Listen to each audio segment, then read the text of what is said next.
we're gonna start today with a combination from draw the sword. So it's an upper body exercise. There is a lot of stabilization that is at play here.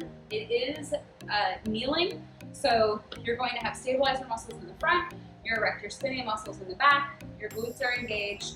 We also have to have a nice open collarbone, so the ability to pull the shoulder heads together behind the back.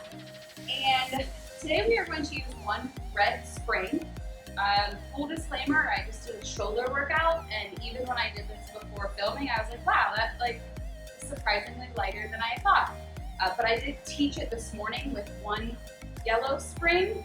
By the way, this is a peak Pilates machine, so there's 2 blues, 2 yellows, and a red. Allegros are different, and the at-home arrows are different, so just kind of play with the spring load. At any rate, if you have the double loop straps, you can play with one red spring in the long loop or the short loop. So for purposes today, I'm going to use the long strap for the draw the sword exercise. I will keep the long strap for the second exercise, which is a tricep extension, and then I'll drop to the short loop for our final tricep finisher, right? So we'll start pressing the hips forward.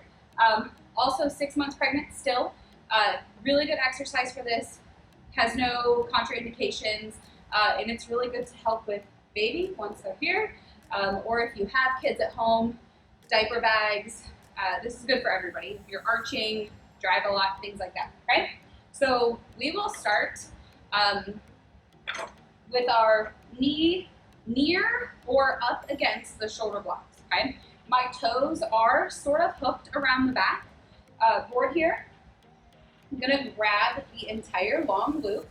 I'm gonna sit up nice and tall. So one hand behind my back, chest is up tall. My eyes follow my hand, and your wrist stays facing your body until you get to the shoulder joint, and then we open the palm and pull, right? So I call this one, or I always say rip it and grip it. So it's a little bit of a, little more of a power move in Pilates, right? So I'm looking down at my palm, big inhale. Exhale to pull.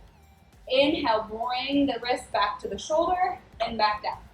Exhale, pull and back down. If you notice, the elbow stays high even when I'm folding here, and we're really getting all those juicy muscles in the front of the shoulder. Let's get 4 more here.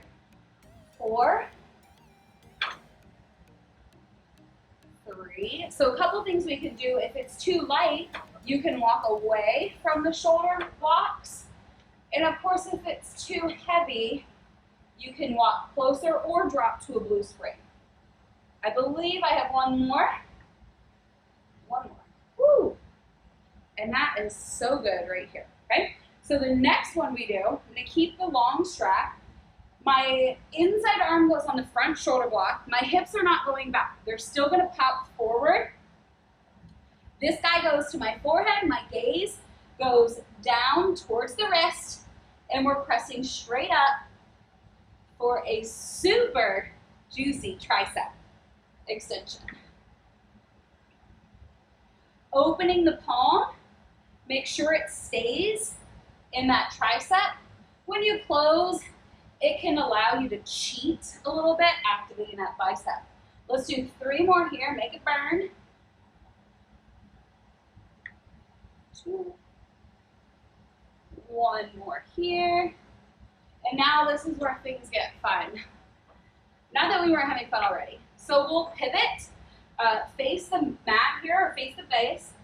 We're gonna lift that headrest all the way up to the highest setting. Tuck our toes around the lip of the bed, and that elbow comes up high, look straight down, squeeze your glutes, draw up the belly, and we're pressing back.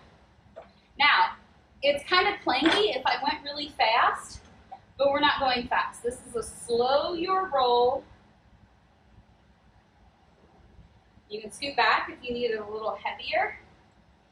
Definitely keep the hand on the headrest. I tried to see if we could experiment, but no. 3 more here. Keep the elbow high. 3, woo! 2, and 1. Oh, sweet baby Jesus. So, It's gonna get you your tricep muscle there. It's gonna burn. I love this one. It is considered a level 3 exercise. Always a fun variation to add after arms facing the back, your standard facing the back series, and definitely a nice little burnout finisher for the deltoids and the triceps. Hope you like it.